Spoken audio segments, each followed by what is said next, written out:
pertambangan yang baik ini dimulai dari kegiatan prospeksi.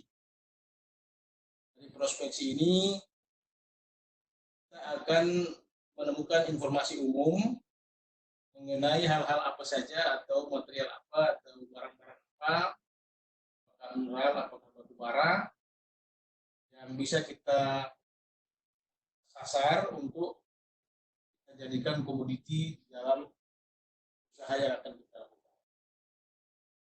Nah, selesai kita melakukan prospeksi ini, kita akan tingkatkan ke kegiatan eksplorasi. Nah, ini hanya informasi-informasi umum, dan eksplorasi sudah makin detail, menyangkut komoditi apa yang akan kita sasar untuk kita tambang, sehingga di situ diperlukan semua data informasi yang lengkap, di mana keterdapatannya, berapa kekayaannya, segala macam, semua informasi itu perlu dikumpulkan, sehingga pada tahap berikutnya kita melakukan studi kelayakan terhadap apa yang ada di dalam data-data yang sudah kita kumpulkan pada saat eksplorasi. Nah, di dalam studi kelayakan ini yang tadi kita sebut sebagai di slide awal, visibility study, kita perlu melakukan kajian-kajian, studi-studi, apakah proyek nantinya atau tambang nantinya itu layak secara teknis, layak secara ekonomis, layak secara lingkungan, dan layak juga secara sosial. Jadi kalau tidak layak, maka tentunya kita akan kembalikan kepada negara.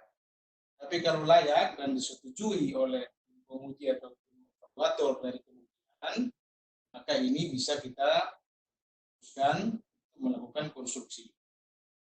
Konstruksi ini tentunya semua infrastruktur yang menjadi penunjang kegiatan pertambangan itu harus kita lakukan lebih dahulu sebelum kita memulai melakukan penambangan.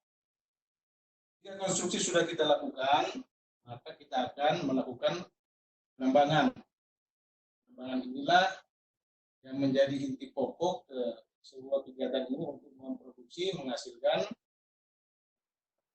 baku untuk nanti diproses, diolah, dimurnikan, dan selanjutnya dijual, shipment. Yang paling terakhir, pada saat cadangan atau umur tambang sudah selesai atau paralel dengan kegiatan yang dilakukan, yaitu reklamasi dan lain-lain, dalam rangka pengakhiran tambang. Adalah konsep. Yang paling pokok harus kita ingat, harus kita pahami bahwa semua kegiatan ini harus kita terapkan kaidah pertambangan yang baik, di mana 3 hal pokok di dalamnya yang saya sebutkan tadi, harus ada safety, harus ada health, harus ada pengurangan lingkungan. Ini 3 hal pokok yang menjadi driver utama untuk semua kegiatan. Di PTNHM, kalau Bapak dan Ibu lihat secara sepintas, ini kesampaian daerahnya. Di awal tadi, mohon maaf, ini agak lewatkan tadi. Ini di Pulau Halmahera, di Provinsi Maluku Utara. Kalau Bapak Ibu pernah dengar Ternate, maka tambang itu sekitar sini. Kalau dengan pesawat kecil, Twin Otter, mohon maaf, itu sekitar 15 menit saja jarak itu.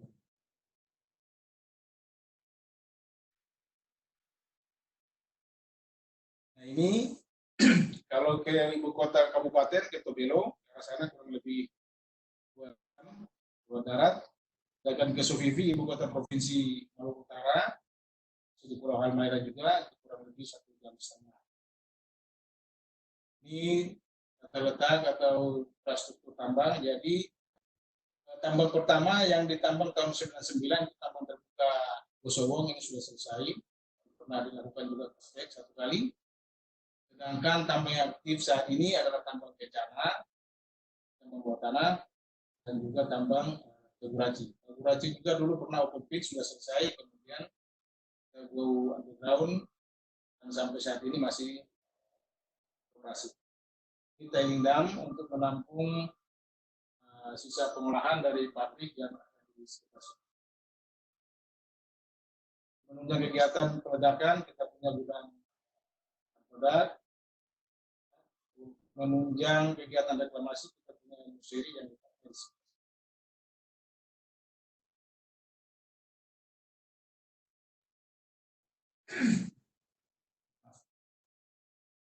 Untuk tambang bawah tanah kencana yang tadi sudah kita lihat dari utara, ini kita coba detailkan. Kantor tambang adanya di sini. Hari ini adalah portal. Sedangkan ini tambang yang lama, yang baru ada di sini, masih tetap berfungsi dua-dua. Ini jalan ke arah Rompet ini untuk menampung beton yang diolah. Sedangkan ini batching plant, tempat kita melakukan mencampur beton untuk nanti kita gunakan pada saat supporting di portal. Kalau saya coba edit sedikit, saya zoom. Ini mulut portalnya di sini. Kemudian dulu Bapak Kepala Inspektur Tambang Hendrasto yang sekarang menjadi pengusahaan batu bara, adalah Ibu Lydia.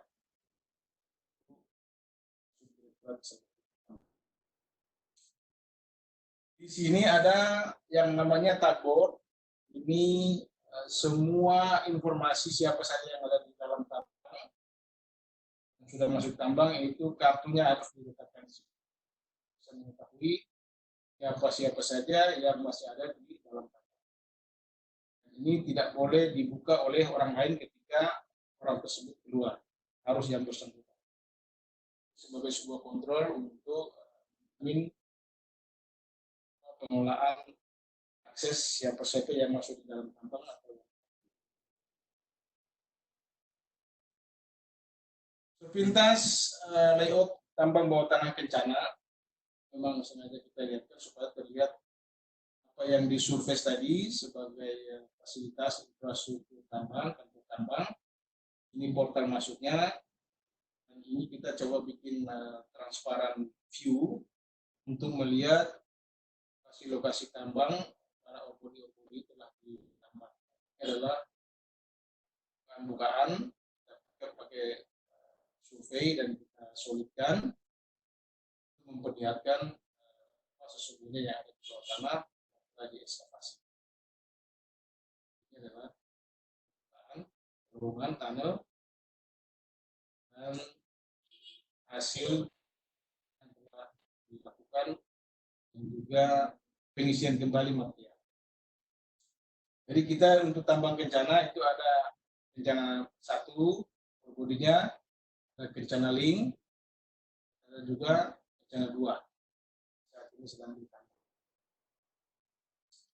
Ini masih sama ilustrasi juga untuk memperlihatkan bahwa untuk mensupport kegiatan di bawah tanah, karena ini penting sekali, kita harus punya shaft, yaitu sarana untuk ventilasi tambang, karena ini sangat-sangat penting. Shaft 1, K2 shaft, dan juga ada shaft yang support, menjamin kecukupan udara yang masuk. Adik-adik mahasiswa, Bapak Ibu, lagi dan lagi ini ilustrasi. Ini yang saya tunjuk ini adalah ore body, ini hanya konsep saja, konsep underhand cut and fill. Ini ore body-nya kurang lebih 150 meter di bawah permukaan. Kita bikin jalan masuk dari sini, yang portal yang tadi sudah kita lihatkan. Ini kemiringannya 1:7, ya, 14%. Kita sebut ini decline, jalan utama masuk, dan setiap beberapa meter dari Lain ini kita buatkan apa yang namanya stockpile. Sesungguhnya ini tempat-tempat untuk memberi kesempatan manakala kendaraan berpapasan itu bisa yang satu bisa menyingkir dulu, singgah dulu untuk memberi kesempatan yang lain. Nah, kita tidak membuat profile atau bukaan yang cukup lebar untuk dua kendaraan bisa dua arah. Ini satu arah sehingga manakala berpapasan ini memberi kesempatan masuk ke kendaraan. Ini ventilasi tadi, ini untuk jalur udara keluar, untuk suplai udara bersih. Sehingga ada sirkulasi di dalam sini sehingga kebutuhan untuk kerja, pernapasan harus kita jamin cukup sehingga masing-masing orang atau pekerja masuk permesinan bisa mendapat suplai udara yang cukup. Di sini dari deckline ini kemudian kita bikin akses menuju ke body. Ini sengaja kita buat di tengah, memang kita sengaja membuat warnanya berbeda hanya untuk memperlihatkan ini ke sebelah kanan, kita sepanjang stripe-nya, dan ini di sebelah kiri. Sengaja dibuat di tengah supaya pada saat operasi penambangan kita bisa membagi sama jaraknya sehingga bisa lebih efisien.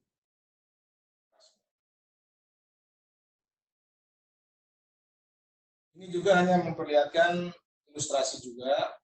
Di portal kita tadi seperti ini, turun dia, kemudian kita membuat akses menuju ke badan bridge ini. Ini ada orbit 1, orbit 2, ya, K1, K-link, K2, yang saat ini sedang kita. Bagaimana sesungguhnya Andersen katakan itu? Ikut setelah saya tampilkan dulu siklus penerbangan supaya ada gambaran menyeluruh dulu. Di underground pertama kalau kita mau melakukan advancing atau kita driving, pertama kita melakukan pengukuran dengan menggunakan alat bor yang kita sebut jumbo drill. Kita menggunakannya dengan dua boom, ya, double boom. Kita melakukan pengeboran dengan diameter tertentu. Untuk selanjutnya kita isi bahan peledak di dalam. Profilnya tentu berdasarkan karakteristik batuan dan kita desain sedemikian hingga faktor atau safety faktor kestabilannya bisa kita. Setelah bahan peledaknya masuk, kita akan melakukan peledakan. Dari peledakan ini hasilnya kemudian kita angkut keluar, kita menggunakan alat memuat dam, tadi biasanya disebut, kalau orang-orang Australia menyebutnya boger, pekerjaannya disebut bogging, ini hanya istilah lokal di sana. Dari material ini, kalau ada yang mengandung ore, kita akan bawa ke rompet atau run of mine pad, kita lakukan pengolahan di sana. Sedangkan yang tidak ekonomis atau waste, kita akan damping di waste dump. Menggunakan konvensional hauling, menggunakan dump truck untuk mengangkut. Pada bekas penambangan tadi, manakala kita sudah out atau sudah kita booking atau sudah kita ambil materialnya, maka kita ingin menstabilkannya lebih dahulu dengan melakukan scaling atau semacam ya merapikan pakai tongkat besi gitu, untuk memastikan tidak ada lagi batuan-batuan yang menggantung yang bisa membahayakan.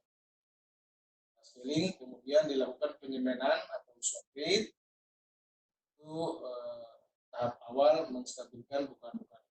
Nah, itu scaling, kita akan pasang bolt and mesh untuk memastikan kestabilan ini sebagaimana yang kita desain berdasarkan tipe batuannya, kita pastikan perlakuannya seperti apa sehingga faktor keamanan itu bisa lebih dari 1, 2 sehingga kita lebih yakin dan kestabilan di area-area yang kita buka. Untuk selanjutnya, untuk kita maju lagi, kita harus dikontrol oleh tim survei untuk arah yang tepat sesuai dengan desain. Sedangkan tim geologi memastikan, melakukan sampling, melakukan uji terhadap batuan-batuan yang akan kita tambang, apakah ore atau waste. Ini siklusnya atau tahapannya seperti itu. Bagi tempat-tempat yang sudah diambil, yang telah diambil, itu akan kita isi kembali dengan menggunakan material berupa pasta. Pasta ini campuran antara material tuf dengan campuran semen.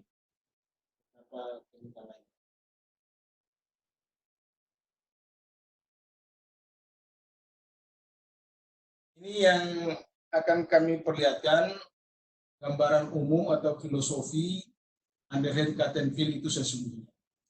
Jadi Bapak Ibu, kalau yang ini adalah ore body kita, yang tadi miring 45 derajat, 150 di bawah permukaan. Ini kita dalam istilahnya ini namanya footwall. Ini kalau kita berdiri, ini di bagian kaki kita itulah disebut footwall. Sedangkan di atas kepala kita menyebutnya hanging wall, hanya istilah saja. Mana yang bawah. Jadi pertama kita menambang di sini, di seal ini. Seal ini pun hanya istilah saja bahwa ini bukaan pertama. Bukaan pertama yang kita tambang ke sana, mengikuti strike-nya, jalurnya, jalur body, sampai ke ujung atau yang selesai. Bapak Ibu kalau masih ingat yang slide tadi yang saya kasih warna, kita ambil di tengah, itu nanti akan ke kanan, ada yang di kiri. Jadi kalau yang ke kanan sudah selesai, kita akan ke kiri. Nah, kalau sudah selesai semua, daerah-daerah itu akan kita isi kembali dengan material. Kita fill kembali dengan material, sehingga tertutup semua dengan paste, dengan pasta tadi, dan kita harus tunggu sampai dia mengering, mengeras, mencapai kekuatan yang ditentukan, sekian megapascal harus dicapai lebih dahulu, kemudian kita bisa menambang lagi di bawahnya.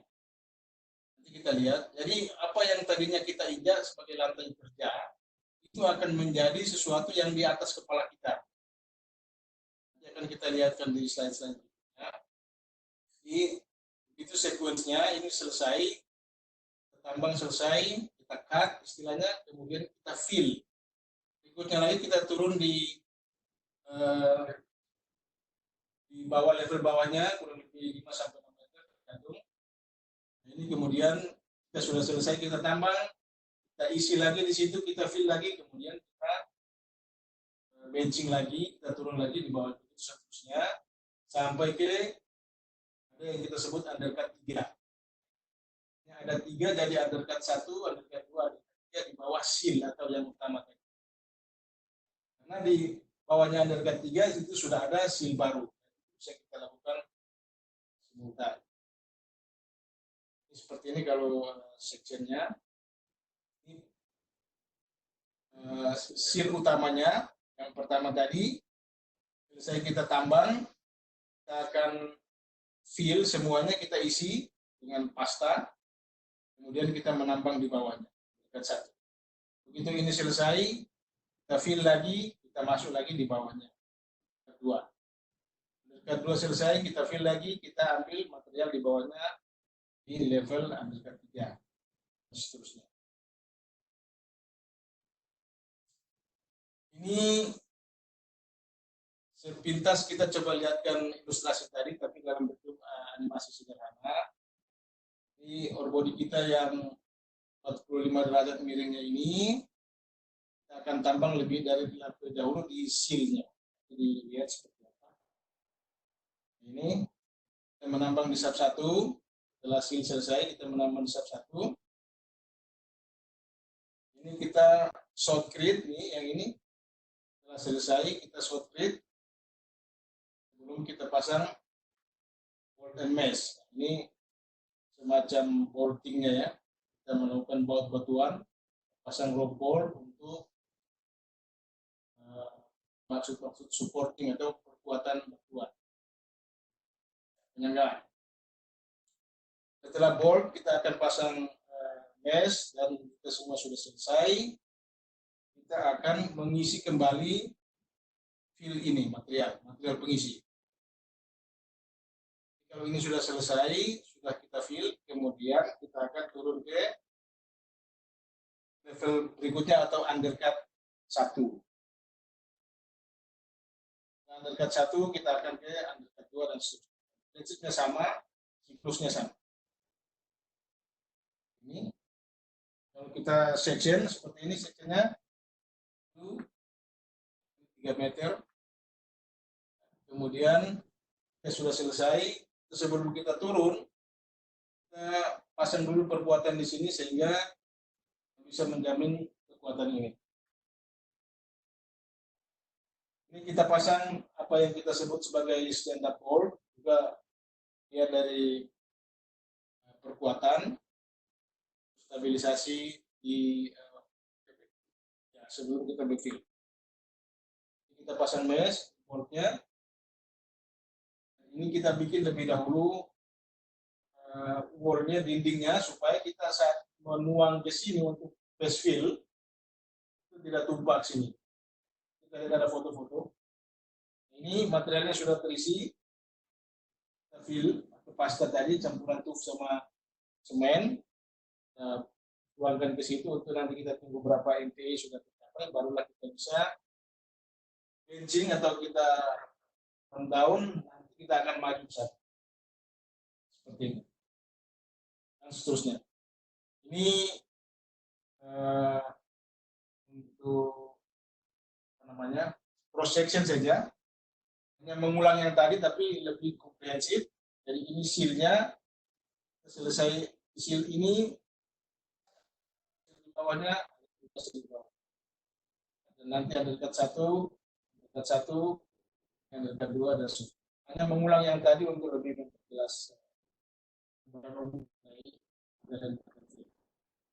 Ini long sectionnya sama seperti ini. Dari deadline di core seal-nya, kemudian undercut 1, undercut 2, bawahnya sudah seal yang baru. Bikin seterusnya. Memperlihatkan kita melakukan filling atau mengisi kembali material pada area yang sudah kita tambah. Tadi kita melakukan persiapan untuk membuat dinding dengan dinding penahan. Kita melakukan pengukuran untuk memastikan harus ada casing atau lengkungan pada saat kita membuat pagar menahan jangan sampai material yang base fill itu dalam jumlah yang banyak, tekanan yang berlebihan bisa meluber keluar, merusak dinding itu sendiri. Ini dindingnya dari dalam. Bikin dinding. Kita gunakan rebar, semacam ada karung buku juga untuk menahan. Ini pipa untuk nanti melakukan penuangan. Ini adalah yang sudah siap, yang akan kita sambungkan pipa untuk kita lakukan filling ke dalam. Jadi ini awal persiapan. Ini sudah kita short grid dari luar supaya lebih kuat. Dan ini ada archingnya, dia tidak lurus begini tapi ada arching di sana supaya bisa menahan tekanan partikel phase itu sendiri. Di gambar berikutnya lebih seperti ini. Proses penuangan sedang berlangsung, proses filling. Jadi tadi sudah ditemukan, ini kita isi lagi.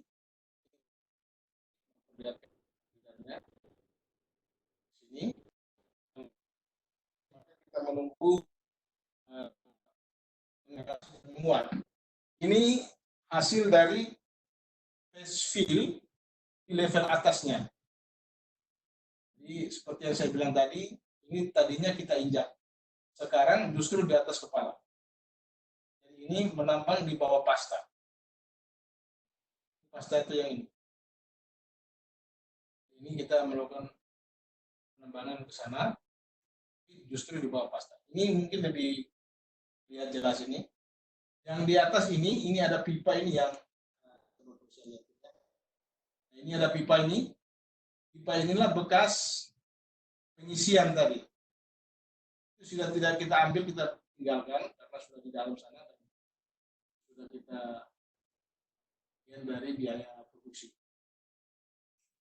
Nah, ini ada mesin yang bekerja di bawah sana, jumbo, orang di sini.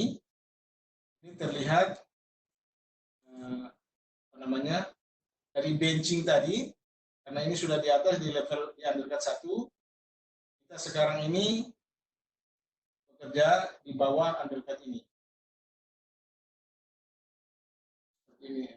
Jadi pada prinsipnya kita menambang di bawah pasta. Beberapa peralatan yang kita gunakan di dalam pengerjaan underhand cut and fill ini, yang lain-lain saya kira sudah konvensional ya. Tapi yang di sini mesin penyemprot beton yang perlu untuk penguatan dinding. Dan ini adalah mesin pencampur beton, mixer. Kerja erat dengan ini. Jadi materialnya dia masukkan ke sini untuk nanti alat ini melakukan pembetonan atau penyemprotan beton ke permukaan yang perlu diperkuat sebelum dipasang bol casing. Ini ada satu juga yang mesin bor solo, ini bornya ke atas. Ini untuk jumbo drill ini lebih ke leading yang horizontal.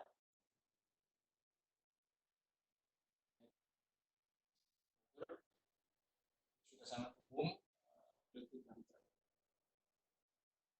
Saya kira ini gambaran umum saja, adik-adik mahasiswa, anak-anak mahasiswa. Nanti kita diskusi, jika ada pertanyaan, saran, input, dan lain-lain untuk kita mengenai underhand cut and fill method yang diterapkan di tambang bawah tanah kencana di Pulau Ampera. Demikian Pak Teddy dan moderator, silakan. Terima kasih. Baik, terima kasih Pak Amir atas paparannya. Ini ada beberapa pertanyaan Pak, mungkin saya langsung bacakan. Yang pertama dari Ibu atau Mbak Gista. Ini ada satu pertanyaan, yaitu kenapa, kan tadi disebutkan ada 2 tambang ya, Kencana sama Togu Raja atau apa tadi. Itu kenapa yang satu tambang menggunakan metode cut and fill dan satu set lagi menggunakan stopping Pak? Mungkin bisa langsung dijawab Pak Amir. Jadi untuk tambang bawah tanah Kencana, sebagaimana saya sebutkan di awal, pada saat visibility study atau pada saat kita ber-RKAB atau melakukan rencana kerja anggaran belanja yang kita ajukan ke pemerintah, kita harus benar-benar melakukan berdasarkan kriteria di sini, berdasarkan data-data eksplorasi, data-data ini terhadap karakteristik sifat-sifat dari batuan. Nah, di Kencana itu relatif poor ground. Jadi ini lebih aman karena kita meyakini data-data dari yang ground ini safety faktornya jauh lebih tinggi ketimbang kita melakukan sebuah stopping. Nah, karena kalau stopping kita harus yakin bahwa tipe batuan kita itu dalam hal ini rock mesh rate dan segala macam yang kita lakukan itu lebih kompeten kalau kita yang melakukan stopping. Karena kalau cut and fill itu relatif tipe 3, tipe 2 juga kadang tipe 4 di sini yang lebih jelek, lebih poor lagi. Sehingga dengan metode ini kita yakin lebih confident. Sedangkan yang di Taguraci relatif lebih batuannya lebih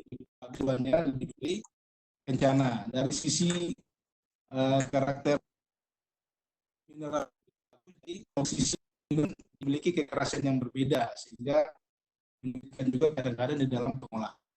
Ini karakter-karakter inilah yang mendrive atau menentukan pilihan daerah mana yang harus kami lakukan stopping dan di daerah mana kami lakukan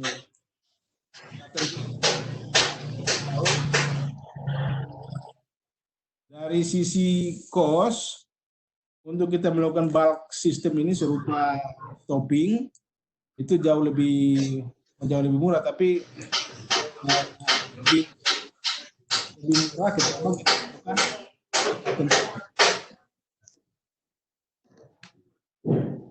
Seperti itu Pak Moderator. Baik Pak, terima kasih Pak. Lanjut ke pertanyaan berikutnya dari Saudara Yosep ini. Tolong dijelaskan Pak terkait dengan mobilisasi tenaga kerja dan material hasil tambang seperti apa Pak di tambang NHM. Gimana Pak? Mohon agak background-nya. Oke, saya ulangi Pak, ini dari Saudara Yosep ini tolong dijelaskan terkait dengan mobilisasi tenaga kerja dan material hasil tambang seperti apa di sana Pak. Oke, terima kasih.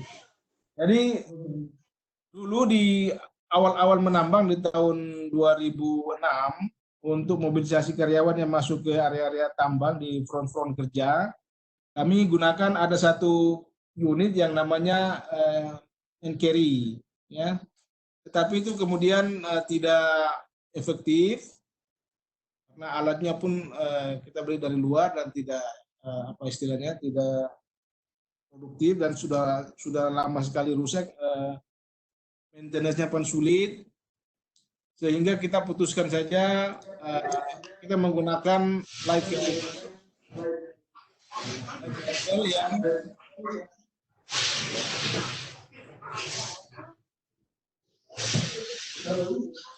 Iya Pak.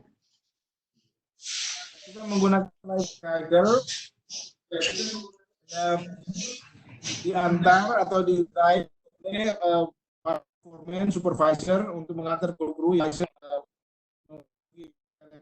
ditentukan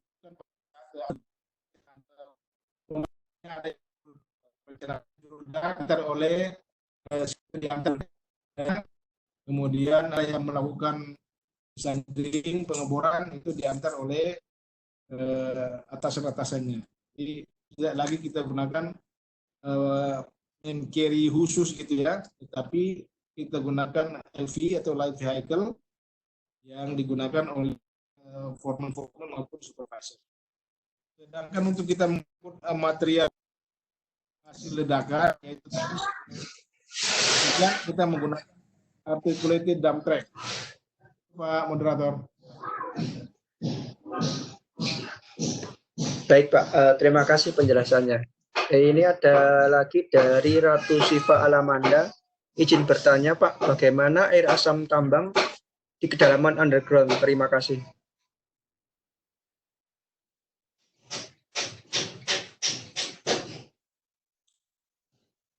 Dalam rangka remedial aktif, borang ataupun kita keluar terlebih dahulu, kemudian kita jika sudah memenuhi baku mutu kita rilis ke lingkungan.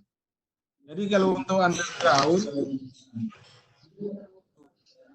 yang dimana kita tahu ada segitiga tambang sudah terbentuk, ada 3 faktor yang di underground itu air dan tanah.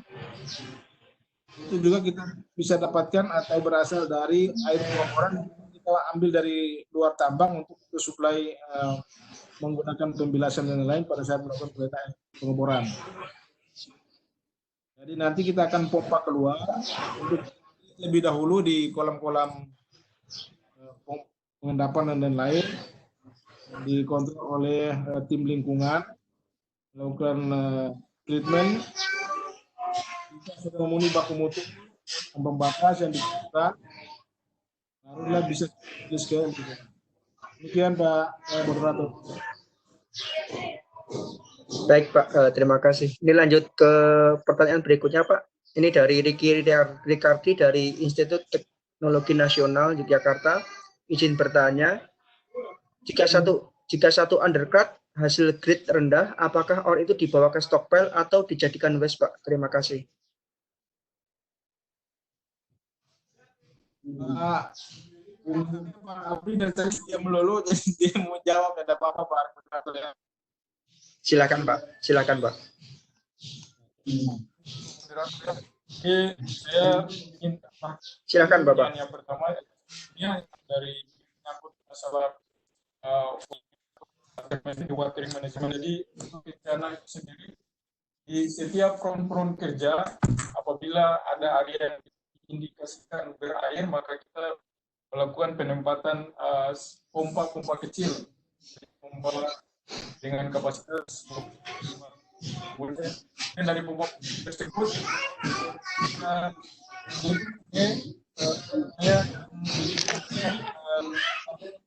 atau sentral pompa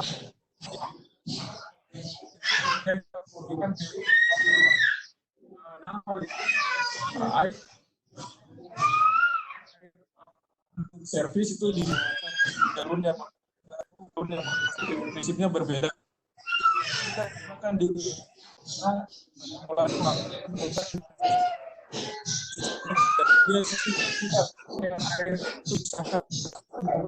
yang hanya untuk yang kita tambang untuk ikan itu sendiri yang dikategorikan yang cocok untuk bernilai ekonomis itu di antara 4,5, tapi apabila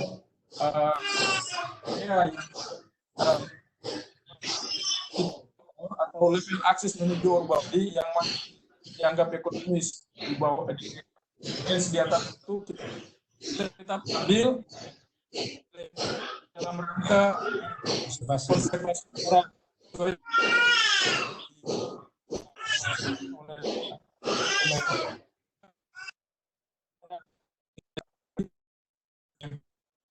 Tetapi setiap area yang akan kita masuk ada kontrol atau ada mapping atau ada kontrol dari tim geologis, dan setiap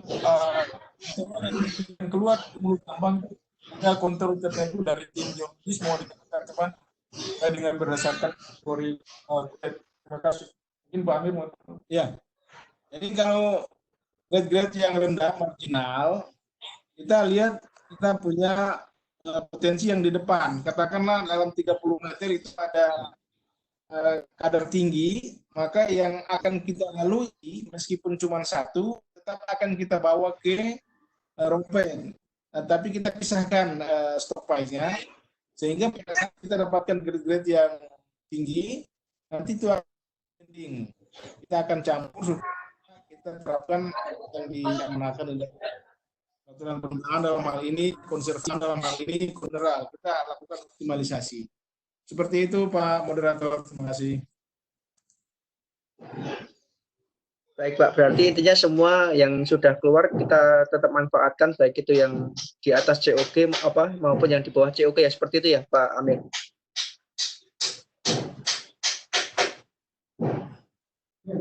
Seperti itu Pak, benar. Baik, oke, terima kasih Pak. Ini ada, ya oke, terima kasih Pak. Ini ada lagi dari Muhammad Rafli. Untuk metode yang digunakan dalam mencari cadangan di sana seperti apa? Dan untuk umur cadangannya berapa lama, Pak? Terima kasih.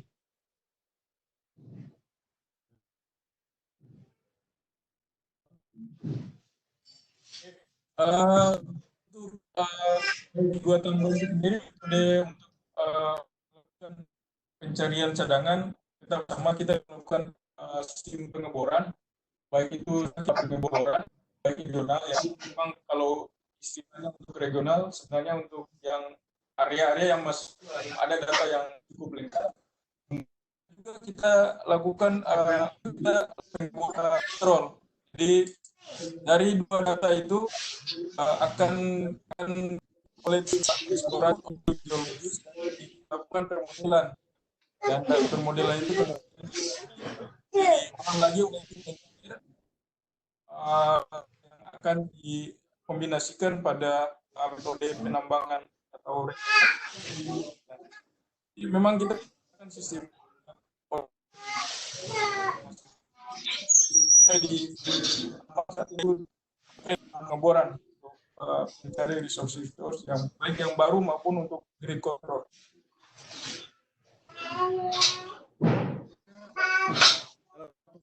Sekitar kurang lebih 2.000 ton hari, lebih ton 23 tadi. Meski demikian, saat ini investor baru yang mengambil alih saham melakukan operasi yang lebih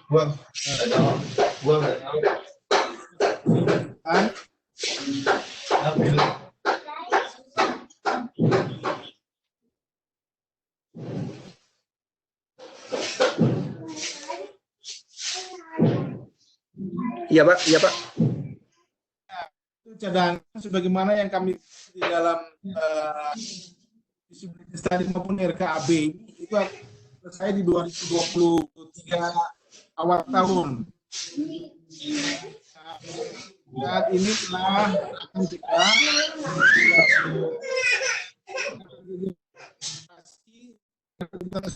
dalam tambang itu sendiri yang kami sebut mine sendiri ataupun near mine, dan nanti akan dilakukan regional untuk harapan-harapan ke depan untuk maksud-maksud menambah cadangan-cadangan baru untuk memperpanjang mine life kita. Seperti itu Pak Moderator, dan diperpanjang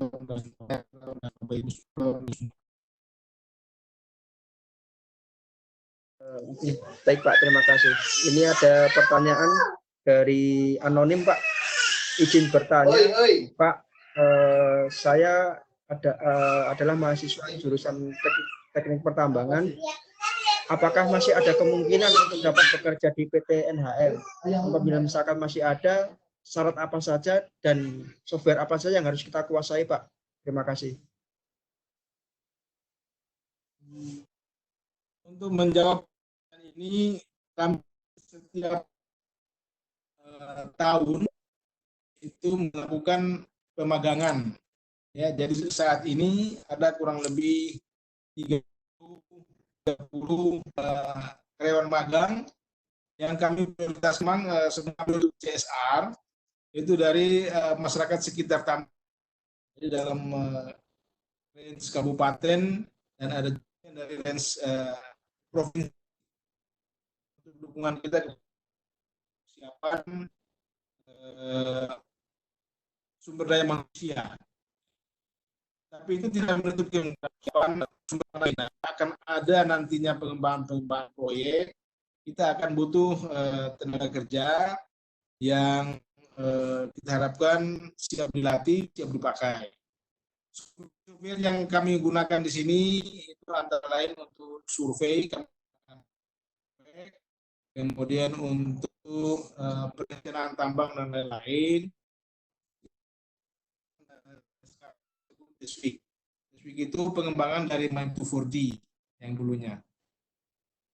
Seperti itu Pak Moderator. Baik Pak, terima kasih Pak. Ini ada pertanyaan lagi dari Firda, dari Teknologi Pertambangan. Izin bertanya, bagaimana PT NHM mengatasi limbah tambang dan apakah PT NHM sudah menerapkan konsep green mining? Terima kasih.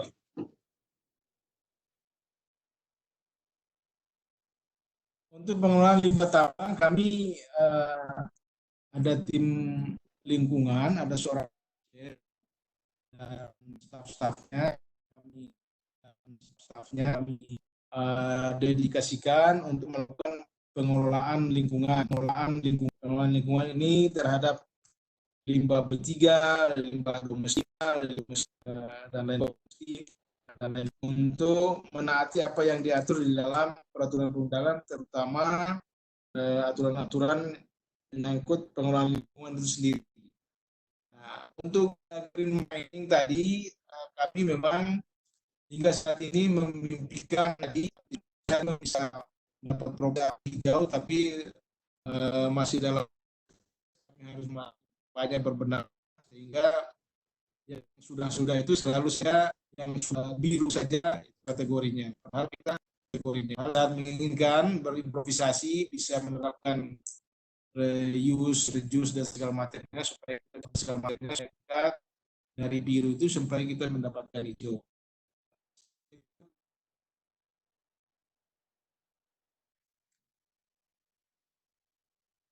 Baik, baik Pak, terima kasih. Ini pertanyaan selanjutnya dari Julia Fisco. Izin bertanya Pak mengenai status kepemilikan lahan di atas IUP. Ke tambang terbuka tentunya lahan harus dibebaskan terlebih dahulu. Bagaimana dengan tambang bawah tanah? Apakah harus dibebaskan terlebih dahulu juga Pak? Terima kasih dari Unikarta Kaltim. Terima kasih pertanyaannya. Kita sebagai kita yang presentasi tadi, daerah atau areal kontrak karya kita hampir 30.000 hektar kurang lebih ya. Tepatnya itu 29.600 sekian. Jadi tambang terbuka memang pembebasan lahan negara kita ada proyek-proyek terinfrastruktur pelabuhan misalkan atau bandara misalkan kan harus kita lebih dahulu karena pemilik lahan tentunya harus memperoleh atas lahan. Nah, kalau untuk yang bawah tanah itu karena relatif tidak ada bukaan lahan hanya kecuali di portal sehingga relatif tidak ada kita lakukan kompensasi terhadap pemilik lahan di situ. Demikian Pak.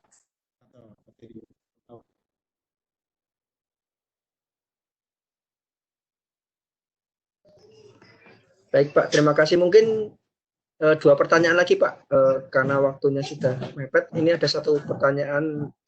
Izin bertanya Pak KTT, saya Ibnu Habib dari perusahaan tambang terbuka. Bagaimana metode keselamatan atau blok jalan di dalam tunnel saat dilakukan peledakan pada tambang bawah tanah? Dan apakah metode blok pada setiap akses serupa dengan tambang terbuka? Apakah ada alat bantu yang digunakan untuk membuat blok akses di dalam tunnel? Terus sama satu lagi, peledakan yang baik agar tanah tidak longsor atau runtuh. Terima kasih.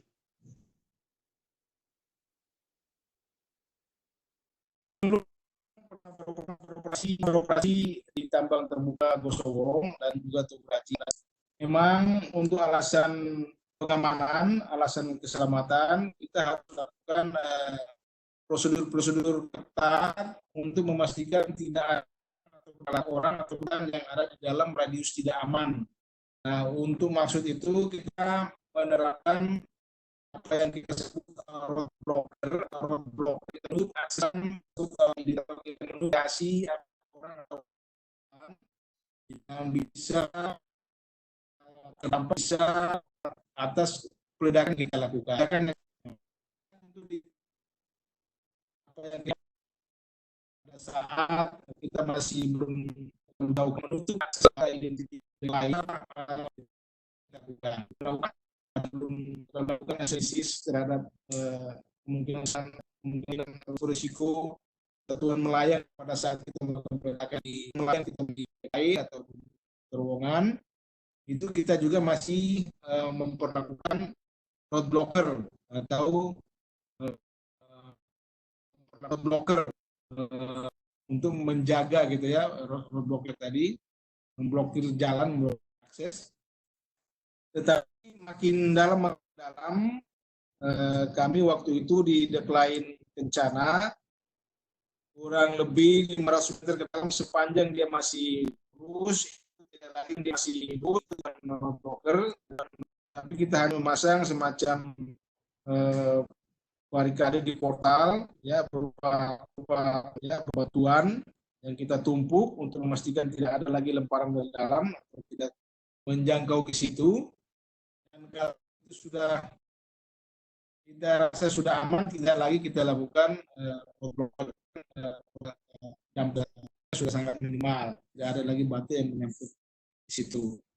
Nah, itu yang kita akan menjadi untuk tambang bawah tanah relatif kita tidak lagi melakukan karena kita melakukan peledakan itu bukan independent firing ketika masih awal-awal kita membuka terowongan, tapi kita melakukan peledakan secara rutin.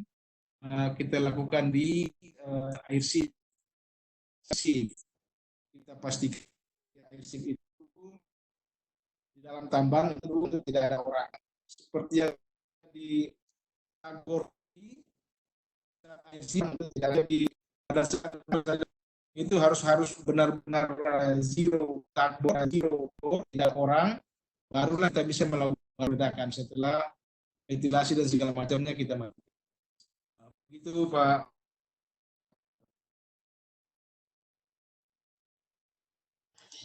Baik Pak, terima kasih.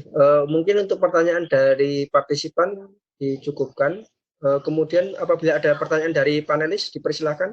Pak Parno, Pak Teddy, Bu Messi, silakan. Ya, boleh, Pak Moderator. Selamat siang, Pak Amir. Suparno, Pak. Pak Suparno, silakan.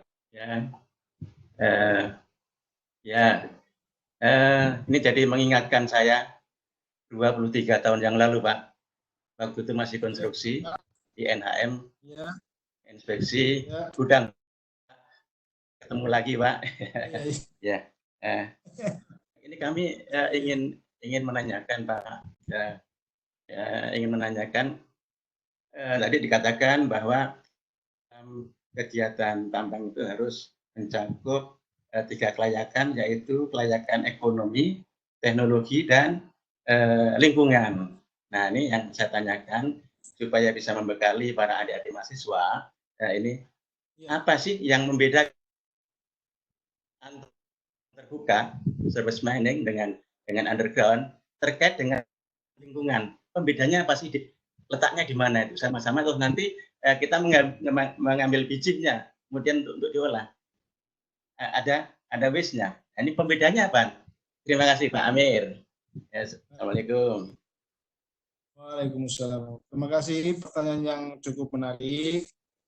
Jadi yang pertama memang secara operasi kalau di tambang terbuka kita lebih rasa kalau sudah besar ya, bermanuver bergerak dengan kecukupan gerak kan itu memang bagus kualitinya,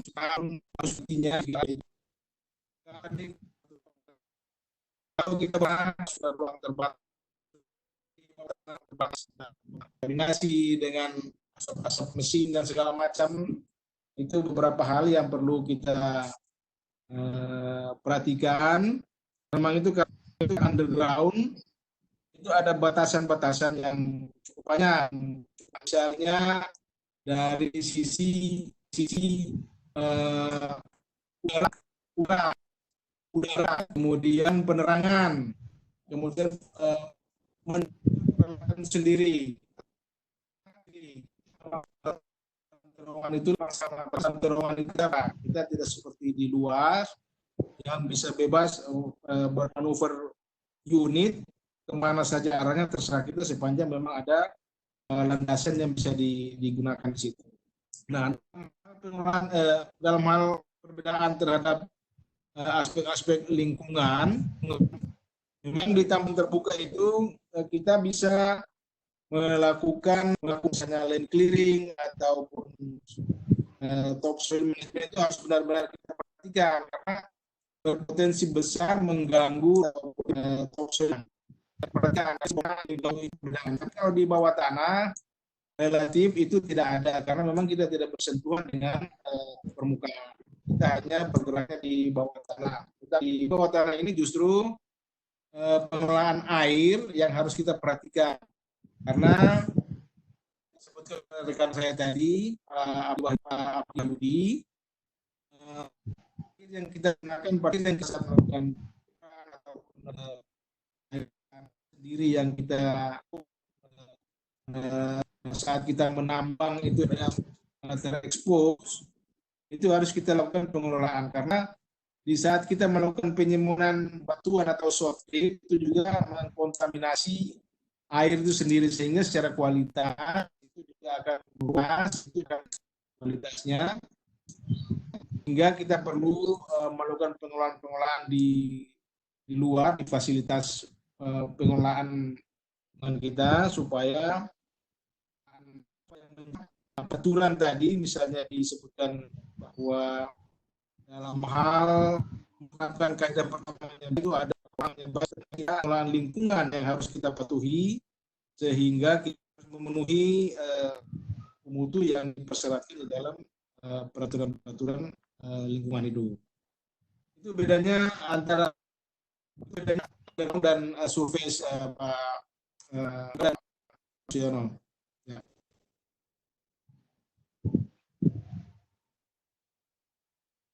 Ya, terima kasih Pak. Terima kasih Pak Amir.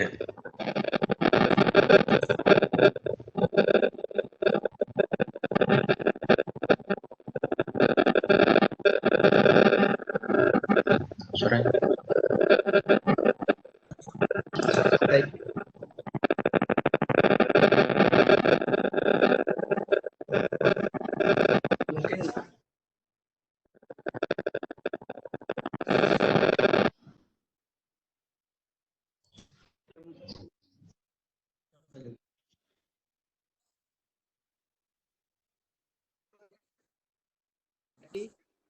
Mungkin Pak Panas silakan Pak.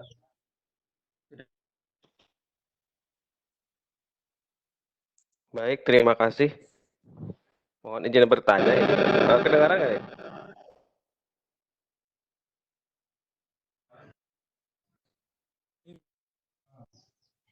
Kedengaran ya? Terima kasih sebelumnya Pak.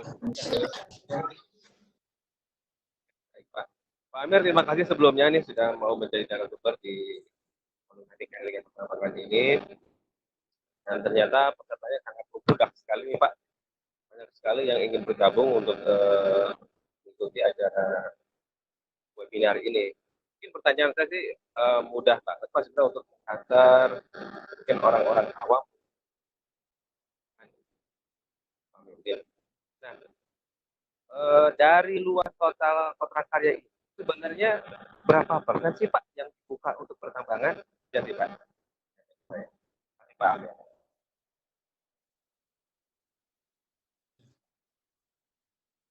Baik Pak. Jadi dari kurang lebih 30 pertanyaan saya. Terdengar Pak, itu jelas tapi masih bisa copy Pak ini. Ini umumnya itu Ya. ada beberapa bahan itu yang digunakan itu ya Pak ya. Baik, jadi dari kurang lebih 30.000 hektar itu kita memang melakukan bukan lahan untuk infrastruktur, misalnya camp, pabrik dan lain-lain, bandara, pelabuhan. Tapi yang untuk kegiatan penambangan sendiri itu tidak kurang dari 2.000 hektar saja.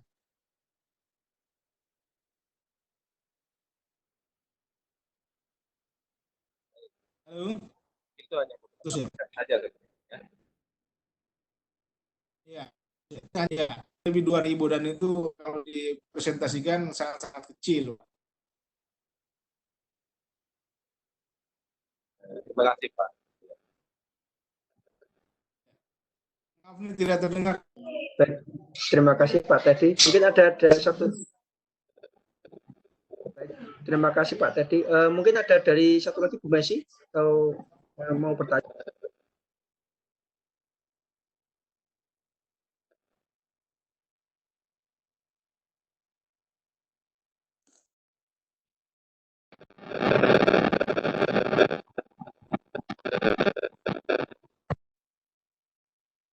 Baik, apabila tidak ada mungkin kita cukupkan. Mungkin saya akan bacakan review dari paparan Pak Amir tadi.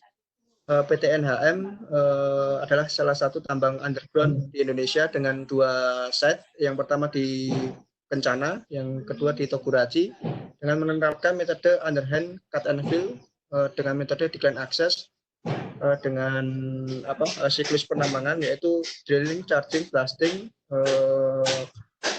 marking, tunneling, spraying, kemudian dia surveying itu. Terus mohon maaf untuk Bapak dan Ibu semua peserta meeting kali ini, apabila ada pertanyaan yang tidak dapat kami bacakan secara utuh karena keterbatasan waktu. Untuk materi nanti akan kami coba bagikan linknya untuk bisa di-download. Mungkin itu saja. Terima kasih Bapak-Bapak semua, Pak Amiruddin dan Pak Abdi tadi ya selaku di pihak NHM, dan Bapak-Bapak semua serta hadirin semuanya. Tambahan satu lagi, mungkin bagi teman-teman mahasiswa yang tertarik untuk bekerja di underground, utamanya di PT NHM, tadi sudah dijelaskan oleh Pak Amir, mungkin bisa mengikuti dari sekarang magang atau tugas akhir di sana sebelum nanti bisa menjadi karyawan di PT NHM. Terima kasih. Mungkin itu saja yang dapat kami sampaikan di sini selaku moderator. Kurang lebihnya mohon maaf. Terima kasih. Selamat sore. Salam sejahtera untuk kita semua. Tetap sehat, tetap semangat. Assalamualaikum warahmatullahi wabarakatuh. Waalaikumsalam warahmatullahi wabarakatuh. Terima kasih Pak Amir. Mungkin ada yang mau disampaikan, Pak? Gimana?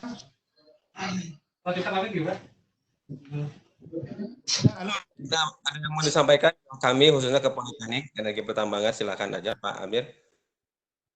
Ya, halo Pak. Baik, terima kasih. Ini close seperti itu dari kami. Manapun juga untuk konversi itu dari sumber daya mineral baik batu bara ke depan di Republik ini, memang kita akan cenderung go underground untuk di sumber daya mineral. Harus bersih, kalau sudah saatnya lulus ya jangan ragu-ragu untuk fight gitu ya, untuk bekerja di tambang-tambang, di geologi, apakah di penambangannya atau pengolahannya. Yang jelas tambang masih akan ada sepanjang Republik ini ada, ya. Jadi itu yang paling pokok ya. Jadi jangan pokok, jangan bertanya ke siapa saja, mentornya baca di mana-mana saja, persentasenya masalah gitu ya, berteman dengan siapa saja di mana saja, masuk komunikasi mengenai mana saja, ya boleh dihubungi kapan saja di mana saja, silakan untuk kita berbagi mengenai pengalaman ataupun pengarahan pengalaman. Saya menginginkan anak saya yang sudah lulus dari saya akan minta dia untuk belajar di Politeknik. Kira mudah-mudahan bisa diterima supaya dia juga bisa pada saatnya di mineral.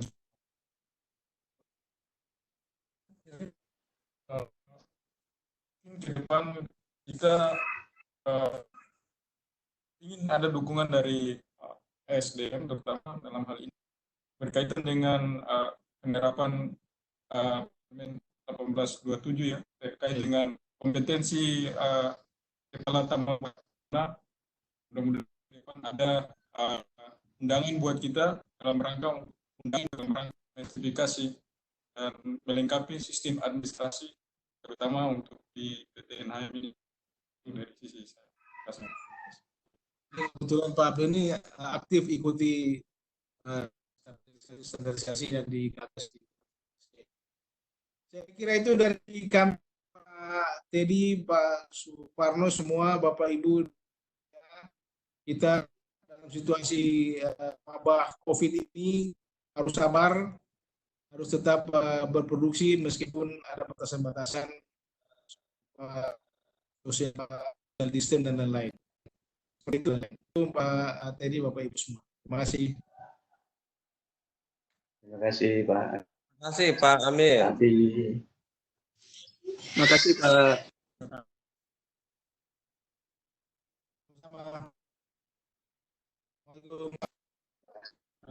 Sama-sama.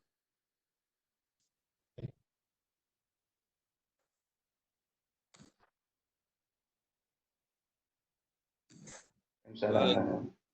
Warahmatullahi Wabarakatuh. wabarakatuh.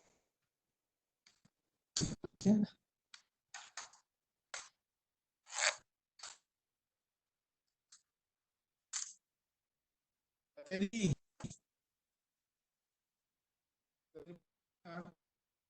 Ya. kalau sudah Masih Pak, masih Pak. kirim ke sini, nanti kalau sudah ada praktek kirim ke Almahera Pak. Berapa? Kalau siswa yang kerja praktek Oh kirim baik ke Pak, justru itu Almahera. Pak nih. Saya mau nanya.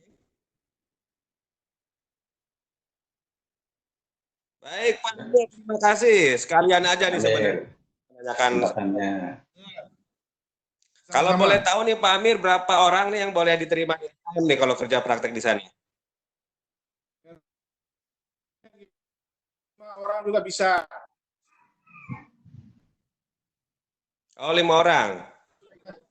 Ya, kan ada yang di mil, ada yang di survei, ada geologi, ada eksplorasi, tidak bisa 5 orang lah. Ya, yang penting mereka bisa di survei, siapa yang mau jauh-jauh gitu ya. Siapa yang kan beda. Ya Pak. Makasih Pak Amir. Mungkin kita ini baru mulai praktek lapang sekitar bulan Januari nih. Kapan saja kami tunggu Pak. Bulan Januari tahun 2021 ya. Terima kasih Pak Amir kalau misalnya PT. Oke Pak, terima kasih Pak Amir. Sama-sama. Kapan saja Pak, Pak, untuk membangun publik. Ya. Oke Pak, terima kasih Pak Amir. Ya. Pak Teddy semua. Ya Pak. Assalamualaikum warahmatullahi wabarakatuh. Waalaikumsalam. Warahmatullahi wabarakatuh.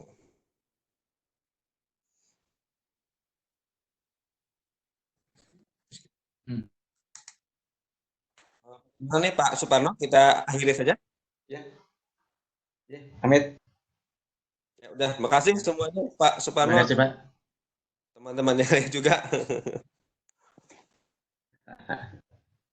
Terima kasih untuk para peserta juga.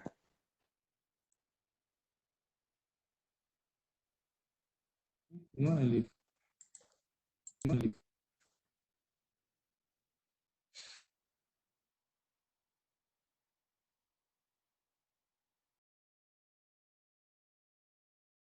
Bagus nih.